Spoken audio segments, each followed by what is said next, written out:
Nunca acreditei em amor à primeira vista, até aquela manhã chuvosa na escola municipal Anita Garibaldi.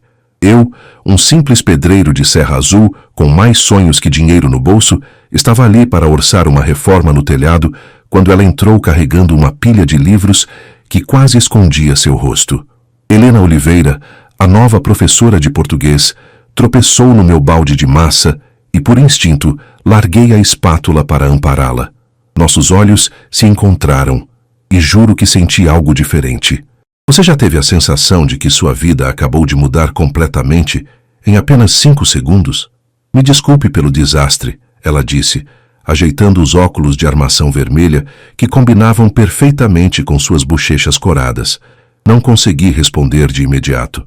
Fiquei ali feito um idiota, admirando como seus cabelos castanhos emolduravam um rosto que parecia saído de um daqueles livros que ela carregava. Tudo bem, eu sobrevivo, respondi finalmente, tentando soar descontraído, enquanto secava minhas mãos sujas de cimento na calça já encardida. Sou Antônio, o pedreiro que vai consertar esse teto antes que desabe na cabeça de vocês. Nosso namoro foi rápido e intenso, como aquelas tempestades de verão que chegam sem aviso e transformam tudo. Em menos de 6 meses, eu já estava certo de que queria Helena para sempre. O pedido de casamento não foi como eu planejava. Nada de jantar romântico ou anel escondido em taça de champanhe. Foi durante a maior tempestade que Serra Azul já tinha visto, quando a obra do meu primeiro galpão comercial inundou completamente. Estávamos encharcados, tentando salvar materiais quando simplesmente me ajoelhei na lama e perguntei: quer construir uma vida comigo? O casamento aconteceu na igrejinha da Praça Central, com apenas 30 convidados e um bolo feito pela mãe dela. O padre parecia ter pressa, o terno alugado me apertava nos ombros, e o buquê de Helena, margaridas simples colhidas no campo, começava a murchar no calor de dezembro. Mas nada disso importava quando trocamos alianças de prata, as mais baratas da joalheria. Um dia te dou uma de ouro, prometi no ouvido dela durante a valsa desajeitada que ensaiamos por semanas. Helena sorriu, como se já tivesse todo o ouro do mundo nas mãos. Como eu poderia imaginar que aquela promessa seria apenas a primeira de muitas que eu quebraria? Os primeiros anos foram de apertar os cintos até doer. Helena dava aulas em 2 períodos, enquanto eu pegava qualquer serviço de construção que aparecesse, de trocar uma torneira a erguer um muro. Nosso apartamento, alugado no Jardim Primavera, era tão pequeno que quando abríamos o sofá-cama, não sobrava espaço nem para respirar. Às vezes encontrava a Helena adormecida sobre pilhas de provas, a caneta vermelha ainda na mão. Eu a carregava para a cama sem acordá-la, maravilhado com a força daquela mulher que nunca reclamava, mesmo quando o dinheiro só dava para arroz, feijão e ovo frito no final do mês. Foi Helena quem me incentivou a participar da licitação da prefeitura para reformar o terminal rodoviário, um projeto grande demais para meu pequeno negócio na época. O que tenho a perder? Perguntei, preenchendo formulários na mesa da cozinha até de madrugada. Nada e tudo a ganhar, ela respondeu, servindo mais um café. Quando ganhei a concorrência, descobri depois que não foi apenas por apresentar o menor orçamento, mas porque o prefeito conhecia Helena da escola e confiava no caráter daquela família. Nunca contei a ela que nosso grande salto começou com sua reputação, não com meu talento. Seria o primeiro de muitos segredos que guardaria. A chegada de Mateus coincidiu com a conclusão da obra da rodoviária, como se o universo estivesse selando aquele momento de prosperidade. Helena teve um parto difícil, 18 horas de trabalho que me deixaram com os nervos à flor da pele, fumando um cigarro atrás do outro no corredor do Hospital Santa Casa. Quando finalmente pude entrar no quarto e vi aquele pacotinho enrolado em uma manta azul nos braços dela, senti um misto de terror e fascinação. E se eu não for um bom pai? Sussurrei, tocando os dedinhos minúsculos que agarraram meu polegar com uma força surpreendente. No dia em que trouxemos Mateus para casa, plantei uma muda de ipê amarelo no quintal da casa que acabáramos de comprar. Nosso primeiro imóvel próprio, ainda com cheiro de tinta fresca e prestações que pagaríamos pelos próximos 15 anos. Este ipê vai crescer junto com nosso filho e nosso amor, declarei solenemente, enquanto Helena observava da varanda o bebê aninhado em seus braços. O vizinho, seu Gomes, passou e gritou: "Escolheu bem, rapaz. IP tem raiz forte, agarra na terra e não solta nunca mais." Na época, interpretei aquilo como um bom presságio. Não sabia que raízes fortes também podem quebrar alicerces quando crescem na direção errada. A Santos Construções começou a crescer como o IP no quintal, rápido e forte. Logo não era mais apenas eu com uma caixa de ferramentas e uma Kombi 1985 caindo aos pedaços. Tínhamos funcionários, um escritório no centro e projetos cada vez maiores. O celular não parava de tocar e eu vivia correndo de uma obra a outra. No início, chegava em casa excitado para contar as conquistas do dia, mas Helena já estava adormecida com Mateus no colo ou ocupada corrigindo provas. Sem perceber, troquei os jantares em família por reuniões com clientes, as tardes de domingo no parque, por visitas a terrenos. "Pai, você vai na minha apresentação do Dia das Mães amanhã?" Mateus perguntou numa quinta-feira, enquanto eu checava projetos espalhados na mesa da sala. "Claro, campeão", respondi automaticamente, sem tirar os olhos dos papéis. No dia seguinte, lembro de olhar o relógio às 15h30 e sentir um aperto no peito ao perceber que a apresentação tinha sido às 14 horas. Liguei para Helena pedindo desculpas, inventando uma emergência na obra do Shopping Recanto. Ela só respondeu: "Mateus fez a parte dele perfeitamente. Gravei para você ver depois." Mas nunca pedi para ver o vídeo, e ela nunca ofereceu novamente. Aos poucos comecei a medir meu valor pelos números na conta bancária, pelo tamanho dos projetos, pelo respeito no olhar dos empresários locais, que antes me viam como apenas mais um peão. Trocamos a casa por uma mansão no condomínio Bosque Real, o primeiro condomínio fechado de Serra Azul, como eu gostava de dizer a todos. Helena nunca pareceu impressionada com a piscina ou com os 4 quartos. "Preferia uma casa menor onde você estivesse mais presente", ela comentou, enquanto desfazia as malas. Fingi não ouvir, ocupado em mostrar a Mateus, então com 10 anos, como funcionava o sistema de som ambiente instalado em todos os cômodos. Helena tornou-se a guardiã da nossa história familiar. Era ela quem organizava álbuns de fotos, guardava bilhetes de cinema, preservava os desenhos de Mateus e até mesmo os primeiros projetos rabiscados da construtora. Eu zombava desse apego excessivo ao passado. "Para que guardar o cardápio do nosso primeiro jantar de aniversário de casamento?" questionava, revirando os olhos. "Porque um dia você pode esquecer quem éramos e eu quero ter provas para te mostrar." Ela respondia com um sorriso triste que eu demorei anos para entender. Agora sei que Helena já percebia as rachaduras em nosso casamento, muito antes de mim, como aquelas fissuras finas que aparecem nas paredes e que só um olhar experiente consegue identificar como sinal de problemas estruturais graves. A Luísa entrou na minha vida como entrou no escritório naquela segunda-feira, de maneira calculada, elegante e devastadora. Cabelos loiros presos num coque descontraído, blazer vermelho justo, pasta de couro legítimo debaixo do braço e um currículo impressionante para seus 28 anos. "Trabalhei em São Paulo nos últimos 5 anos, mas quero projetos que realmente impactem uma comunidade", ela disse na entrevista, olhando diretamente nos meus olhos. Eu, com 48 anos e certo orgulho da barriga inexistente e dos cabelos ainda fartos, mesmo que grisalhos, contratei-a no mesmo dia. As reuniões com Luísa começaram a se estender além do horário comercial. "Só mais meia hora para finalizar este conceito", ela pedia, e a meia hora virava 2, 3 horas.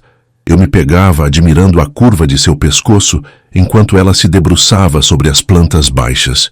O perfume caro que permanecia na sala, mesmo depois que ela saía. "Sua visão para a construtora é revolucionária, Antônio. Poucos homens conseguem o que você construiu partindo do zero", ela comentava, e aqueles elogios eram como gotas de chuva após uma longa estiagem.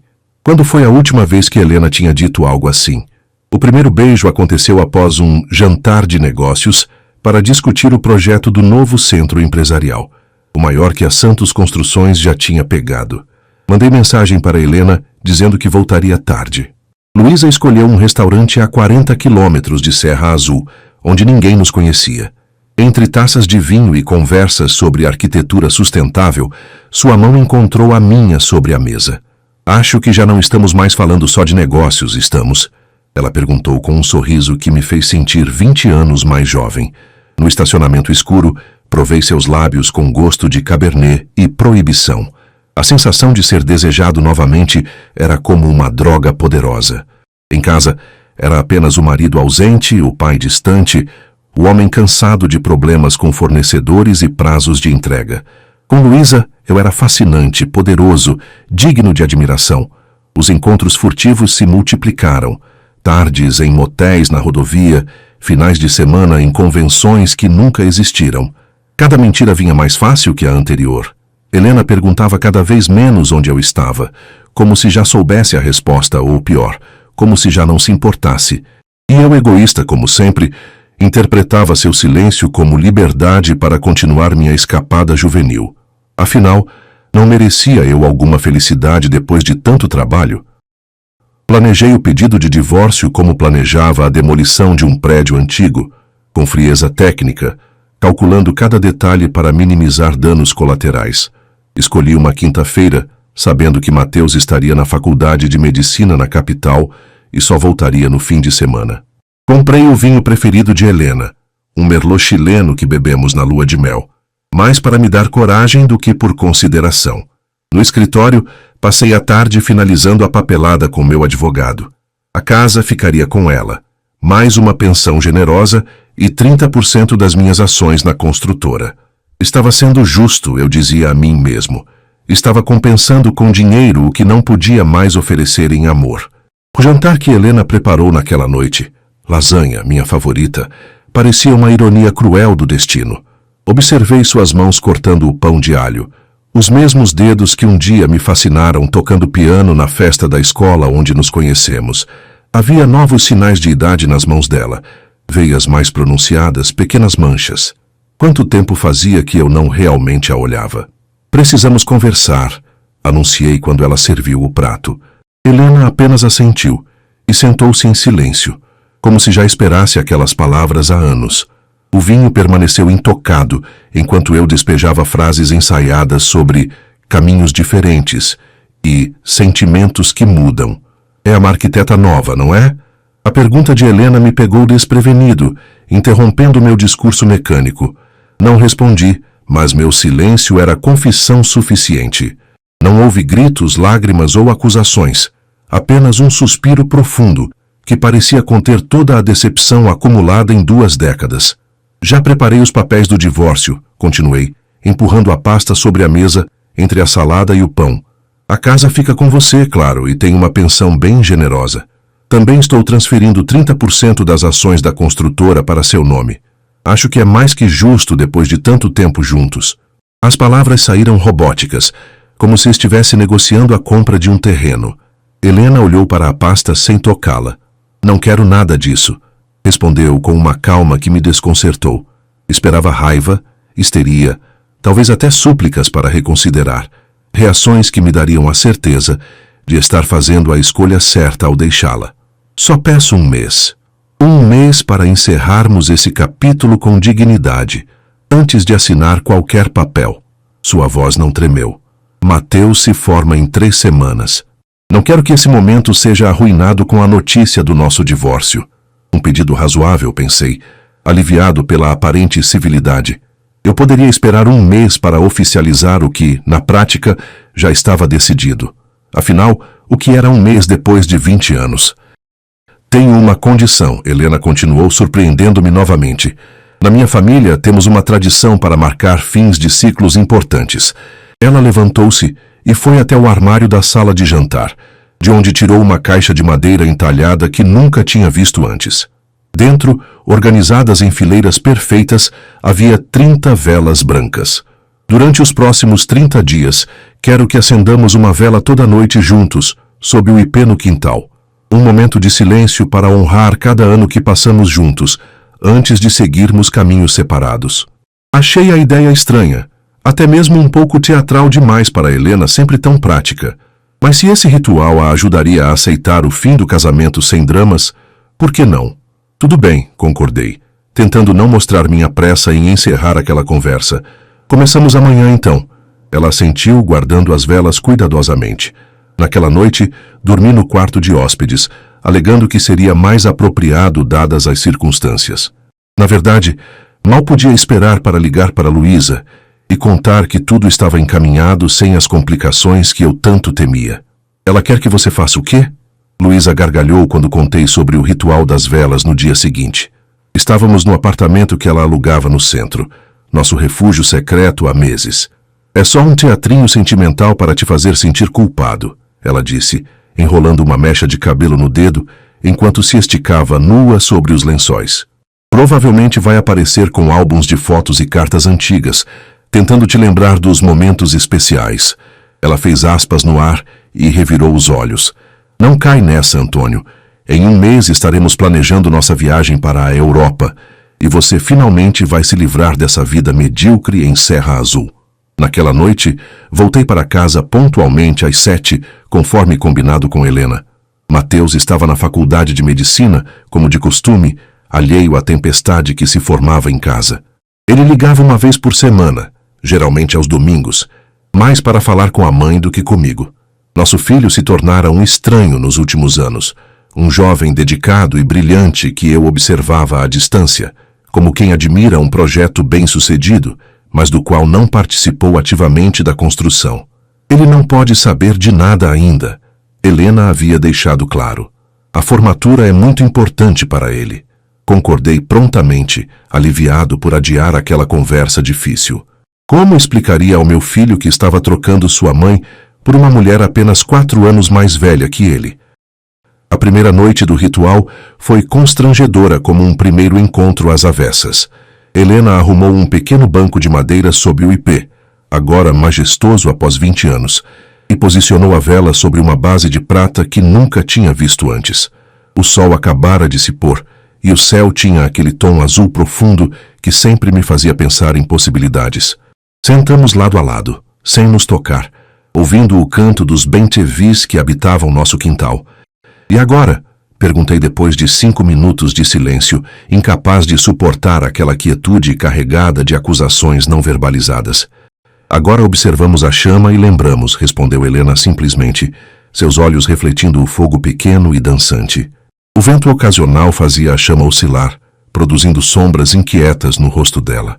Aquele rosto que um dia conheci tão bem e que agora parecia pertencer a uma estranha. Minhas mãos suavam e eu não parava de olhar para o relógio. 15 minutos se arrastaram como uma eternidade. Quando a vela finalmente se consumiu pela metade, Helena a apagou suavemente e sorriu. Amanhã, mesma hora. Entrei rapidamente, aliviado por aquela tortura ter acabado, sem perceber que algo sutil havia mudado dentro de mim. Na segunda noite, Helena trouxe nosso convite de casamento, amarelado pelo tempo. Você mesmo desenhou a borda com aqueles raminhos de oliveira, lembra? Passou 3 noites fazendo cada cópia à mão, porque achava que convites impressos eram impessoais demais. Olhei para aquele pedaço de papel, reconhecendo minha caligrafia antiga, mais caprichada, mais romântica. Eu tinha esquecido disso, admiti, tocando as bordas frágeis do convite. Houve um tempo em que eu me importava com esses detalhes, em que achava que pequenos gestos construíam o amor. Quando foi que comecei a acreditar que apenas grandes aquisições e sucessos profissionais tinham valor? A terceira vela trouxe a história do ipê sob o qual estávamos sentados. Você insistiu que tinha que ser um ipê amarelo, mesmo sendo mais difícil de encontrar na época, recordou Helena. Disse que quando ele florisse, cobriria nosso quintal com um tapete dourado, como o futuro brilhante que teríamos. Olhei para cima, para os galhos robustos que se estendiam protetores sobre nós. Tinha me esquecido dessa promessa poética, feita pelo homem que eu era antes do sucesso, antes das ambições, antes de Luísa. A árvore cumpriu sua promessa. Todo setembro, cumpria fielmente seu espetáculo dourado. E eu quais promessas havia cumprido? No 7º dia, Helena trouxe um álbum da festa surpresa que organizou quando consegui meu primeiro contrato grande. Olha a cara do Zé Pedreiro aqui, completamente bêbado cantando Amigo do Roberto Carlos. Ela riu apontando para a foto desbotada. E lá estava a minha equipe original.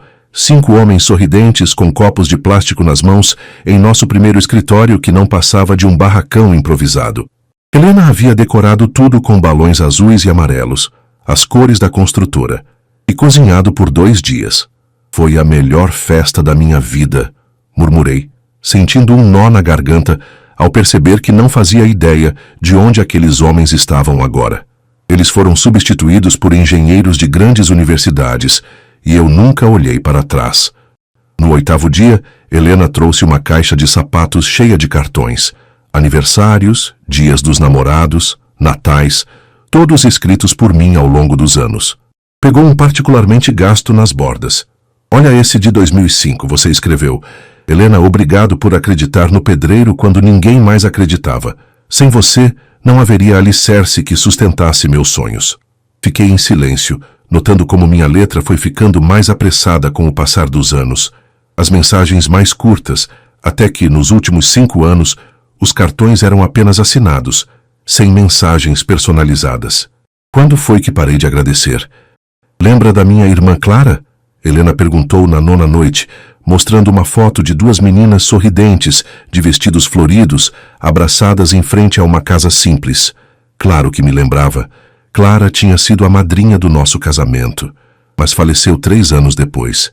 Ela sempre dizia que você era diferente dos outros rapazes, que tinha olhos honestos. Helena sorriu para a foto. Clara tinha um 6º sentido para pessoas. Foi ela quem me ensinou esse ritual das velas, sabia?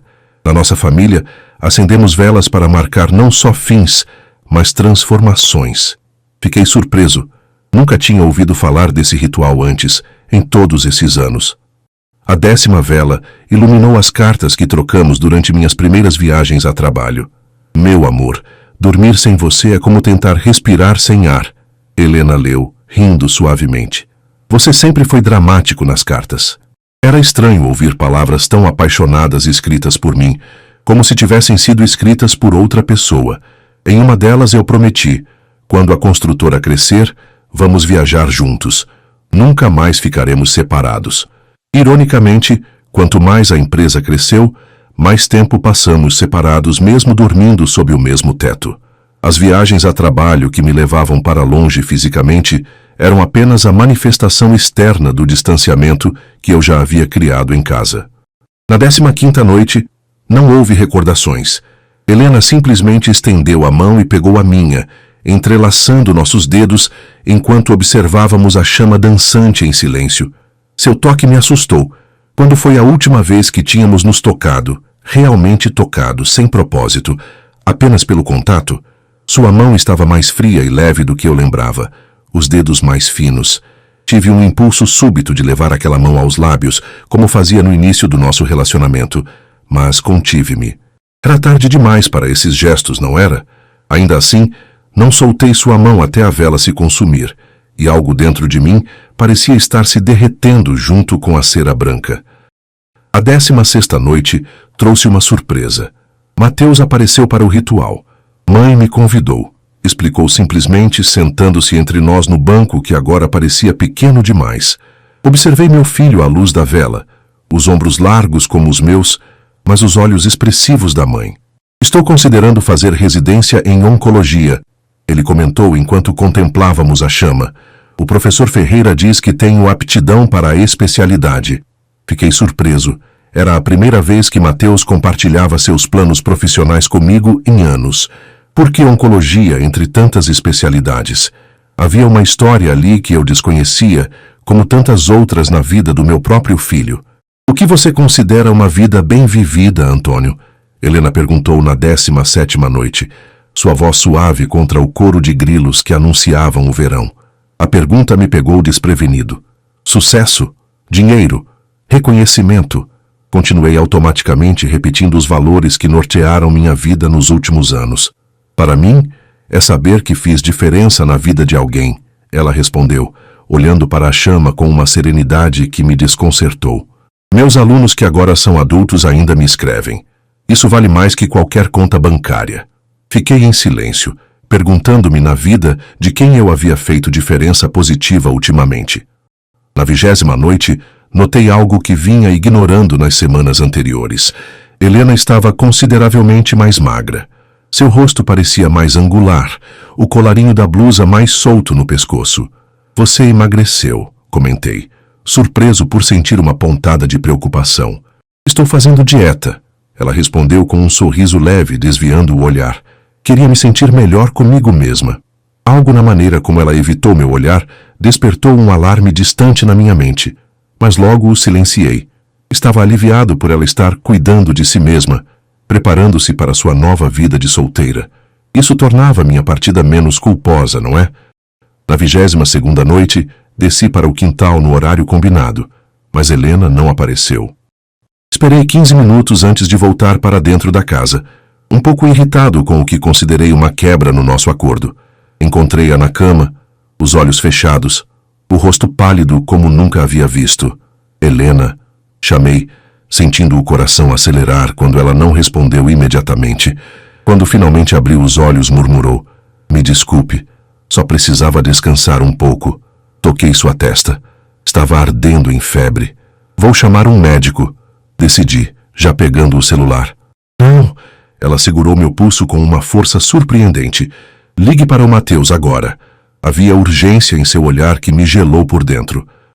"Como você não percebeu?" A voz de Mateus tremeu entre raiva e incredulidade quando chegou, 2 horas depois. Ele checou os sinais vitais da mãe como o médico competente que estava se tornando, enquanto eu observava, paralisado. "Ela vem lidando com isso há meses, pai." Meses. Eu não entendia o que ele estava dizendo, até que as palavras estágio terminal e metástase perfuraram a névoa de confusão. "Câncer?" repeti estupidamente, como se a palavra fosse em um idioma estrangeiro. Ela se recusou a fazer quimioterapia agressiva. Disse que preferia qualidade de vida no tempo que lhe restava. Mateus explicou, lágrimas escorrendo livremente agora. "Pensei que vocês estavam enfrentando isso juntos." Meu Deus, como pude ser tão idiota? Meu mundo desmoronou naquela noite como um prédio mal construído.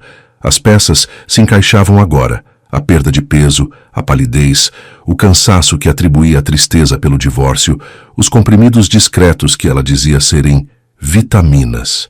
E eu, obcecado com meu caso e minha liberdade, não tinha visto o que estava bem na minha frente.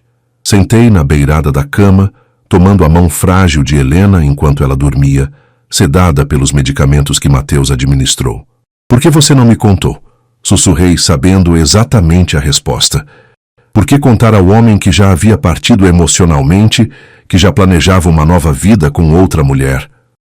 Nos dias seguintes, cancelei todos os compromissos na construtora, ignorando as ligações insistentes de Luísa. "Emergência familiar", foi tudo que instruí minha secretária a dizer. Passei a dormir no sofá do quarto de Helena, levantando várias vezes durante a noite, para checar sua respiração, para oferecer água, para ajustar travesseiros. Mateus me ensinou a administrar os medicamentos para a dor, a reconhecer sinais de desconforto, a lidar com os efeitos colaterais. Em uma semana, tornei-me o cuidador que deveria ter sido há meses, se tivesse prestado atenção, se tivesse realmente olhado para a mulher com quem compartilhei 20 anos. "Não vamos parar o ritual." Helena insistiu na 26ª noite, sua voz fraca, mas determinada. "Quero completar as 30 velas." Estava prestes a argumentar que ela precisava descansar, quando ela continuou. "Mas você vai precisar me carregar até o quintal." Hesitei apenas um segundo antes de passar os braços sob seu corpo, assustadoramente leve agora. Ela apoiou a cabeça no meu ombro, exatamente como no dia do nosso casamento, quando a carreguei pela soleira da porta. Senti lágrimas quentes escorrendo pelo meu rosto enquanto caminhava cuidadosamente pela casa, sentindo cada respiração dela contra meu peito como um presente imerecido. Na 28ª noite, sentado sob o ipê com a vela entre nós, Helena finalmente explicou. "Soube do diagnóstico 3 dias antes de você pedir o divórcio." Sua voz não continha acusação, apenas uma calma aceitação que me dilacerava por dentro. "Quando você falou que queria se separar, vi uma oportunidade de dar a Mateus uma última imagem de família unida. As velas não são apenas uma tradição familiar, são uma forma de me despedir, de fechar ciclos em paz." Ela segurou minha mão, agora constantemente entrelaçada à sua. "Cada noite perdoei uma mágoa, libertei um ressentimento, e espero que você também esteja encontrando alguma paz, Antônio." Como ela podia pensar em me dar paz, quando eu só havia lhe dado abandono? Após a 30ª vela, Helena deteriorou rapidamente, como se tivesse se mantido por pura força de vontade até completar o ritual. Os médicos falavam em semanas, talvez dias. Mateus mudou-se temporariamente para casa, dormindo no quarto ao lado. Montamos um pequeno hospital no quarto principal. Cilindro de oxigênio, monitor cardíaco, medicações organizadas por horário. Eu raramente saía do lado dela, exceto para tomar banho ou preparar as refeições que mal conseguia engolir. Meu celular permanecia desligado. A construtora, Luísa, o divórcio, tudo parecia pertencer a outra vida. Uma vida protagonizada por um homem que eu não reconhecia mais. Sabe o que mais me entristece? Helena sussurrou durante uma madrugada particularmente difícil, quando a dor a mantinha acordada apesar da morfina. Não é morrer. É saber que você passou anos infeliz ao meu lado sem que eu pudesse fazer nada. Tentei protestar, dizer que não era verdade, que tínhamos sido felizes, mas as palavras soavam ocas até para mim. Eu deveria ter percebido antes que você precisava de mais do que eu podia oferecer, ela continuou, sua voz entrecortada pela respiração superficial. Talvez tenhamos nos perdido no caminho, construindo uma vida que parecia perfeita por fora, mas que por dentro estava vazia para você. Como ela podia estar me consolando quando eu deveria consolá-la? Na véspera do que seria seu último dia, Mateus graduou-se em medicina.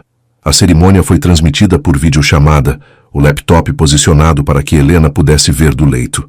Ela chorou silenciosamente quando nosso filho recebeu o diploma, um sorriso fraco, mas genuíno, iluminando seu rosto agora quase translúcido.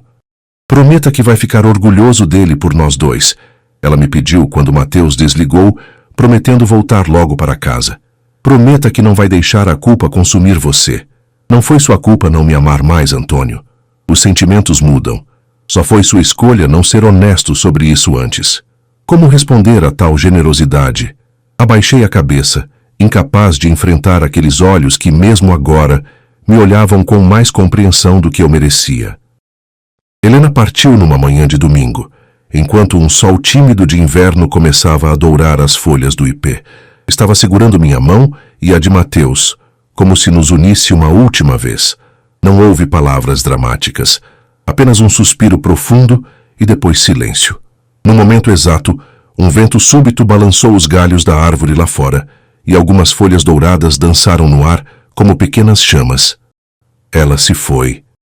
Mateus constatou, a voz embargada. Ficamos ali, paralisados pelo momento, ainda segurando sua mão que lentamente esfriava.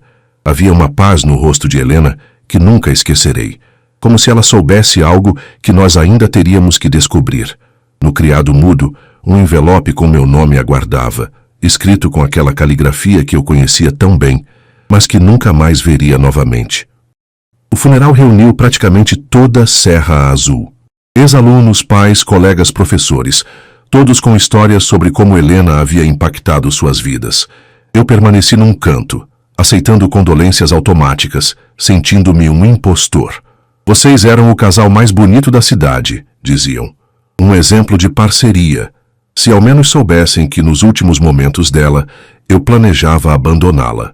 Mateus ficou ao meu lado durante toda a cerimônia, nossos ombros ocasionalmente se tocando. O mais próximo que conseguíamos chegar de um gesto de conforto mútuo. Não tínhamos falado sobre Luísa, sobre o divórcio iminente, sobre minha traição, mas o conhecimento pairava entre nós como um fantasma. A casa, antes espaçosa demais para 3 pessoas, agora parecia sufocante com apenas 2. Mateus voltou para a capital após 2 semanas, prometendo visitar regularmente. Ela queria que seguíssemos em frente, pai. Disse antes de partir sem me olhar nos olhos, mas não sei se consigo perdoar tão facilmente quanto ela. Seus olhos, tão parecidos com os da mãe, estavam duros quando finalmente encontraram os meus. Você tem ideia do que ela passou sozinha enquanto você estava com aquela mulher? Não respondi. Não havia resposta possível. Depois que ele saiu, vaguei pelos cômodos vazios, incapaz de dormir no quarto que dividimos por 2 décadas. Incapaz de sentar à mesa onde tivemos nossa última refeição como família. Luísa apareceu 3 dias depois do funeral, usando um vestido preto sóbrio que parecia uma fantasia nela. Sinto muito pela sua perda, disse formalmente quando abri a porta, como se fôssemos meros conhecidos. Talvez fôssemos. Sei que precisa de tempo para o luto, mas precisamos discutir nossos planos. Nossos planos. Como essas palavras soavam obscenas agora. Não existem planos, Luísa, respondi, sentindo uma clareza que não experimentava há meses. O que tivemos acabou. Seus olhos se estreitaram, a máscara de compaixão caindo rapidamente. Você se sente culpado agora, é natural. Mas em algumas semanas, quando a poeira baixar... Fechei a porta antes que ela terminasse a frase.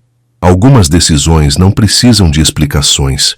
Naquela noite encontrei no escritório de Helena a 30ª vela, a única que não chegamos a acender. Branca, intacta, ainda na caixa entalhada. Ao lado dela, o pequeno recipiente de prata que ela usava como base. Tomei ambos e os coloquei cuidadosamente em uma caixa de vidro que havia pertencido a seu avô, onde ela guardava suas joias mais preciosas. Aquela vela representava o ano que nunca teríamos, o futuro ceifado pela doença e por minhas escolhas. Jurei que jamais a acenderia, que a manteria intacta como um lembrete constante do que poderia ter sido, do que eu destruí.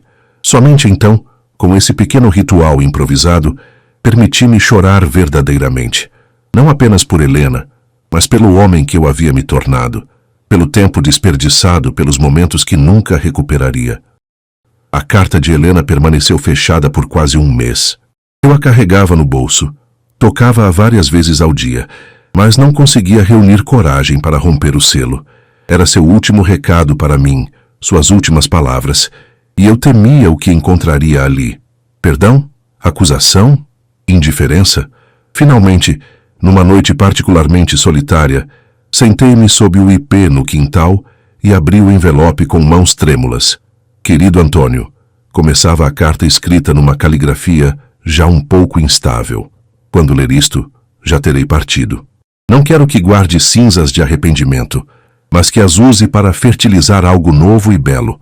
O perdão que busquei através das velas não foi apenas para você, mas para mim mesma, por não ter sido a esposa que você precisava no fim. Encontrei o diário de Helena uma semana depois, guardado na última gaveta de sua escrivaninha. As primeiras páginas datavam de 6 meses atrás, exatamente quando os primeiros sintomas apareceram. O médico não parecia otimista hoje, lia-se na primeira entrada. Mas não contarei a Antônio ainda. Ele está tão absorto na construtora, tão distante ultimamente. Para que preocupá-lo? Página após página, documentava o progresso da doença, consultas médicas, decisões sobre tratamentos, uma jornada solitária que deveria ter sido compartilhada. Entre as anotações médicas, reflexões sobre nosso casamento, percebo agora que o perdi há muito tempo, talvez anos. Como não notei antes? Estávamos tão ocupados construindo uma vida que esquecemos de vivê-la juntos. Visitei o Dr. Ferreira, o oncologista que acompanhou Helena 3 meses após sua morte. Ela só me autorizou a discutir o caso com você agora, explicou, entregando-me uma pasta com exames, relatórios, opções de tratamento consideradas e rejeitadas. Helena foi diagnosticada há quase 1 ano, revelou para meu choque. O prognóstico nunca foi bom, menos de 10% de chance de remissão com tratamento agressivo. Ela optou por medidas paliativas para manter a qualidade de vida pelo tempo que lhe restasse. 1 ano. Ela conviveu com a sentença por 1 ano inteiro, enquanto eu me afastava cada vez mais, enquanto eu me apaixonava por outra mulher, enquanto eu planejava uma nova vida sem ela. Ela nunca demonstrou raiva ou autocomiseração, continuou o médico.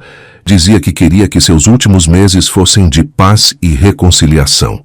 A ideia surgiu numa dessas noites de insônia que se tornaram minha rotina. O terreno na avenida principal, que eu planejava usar para um condomínio de luxo, tinha o tamanho perfeito.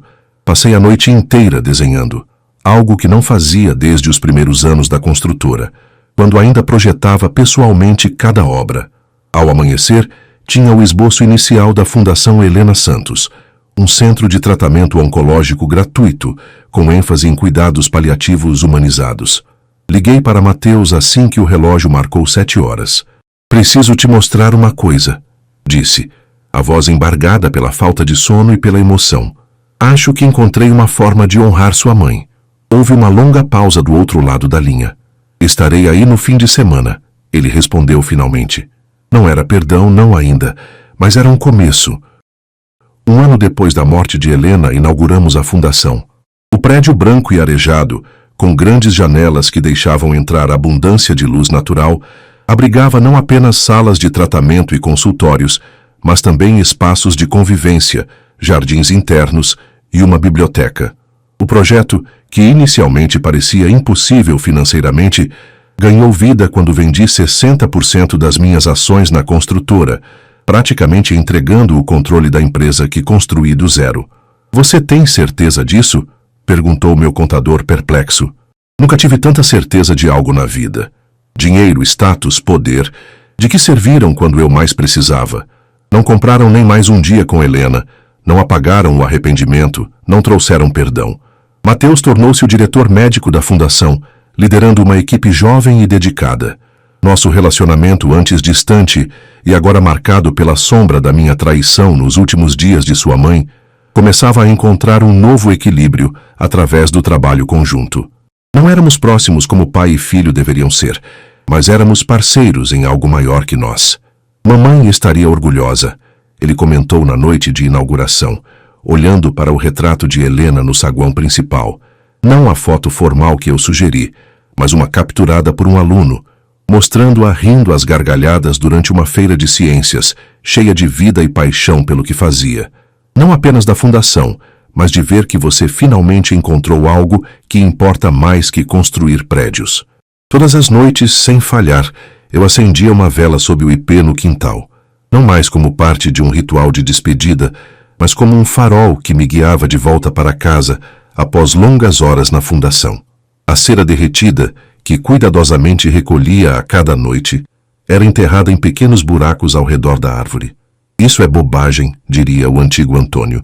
Mas o homem que me tornei encontrava conforto nesse gesto simbólico, como se cada gota de cera devolvida à terra pudesse nutrir as raízes do ipê que Helena tanto amava.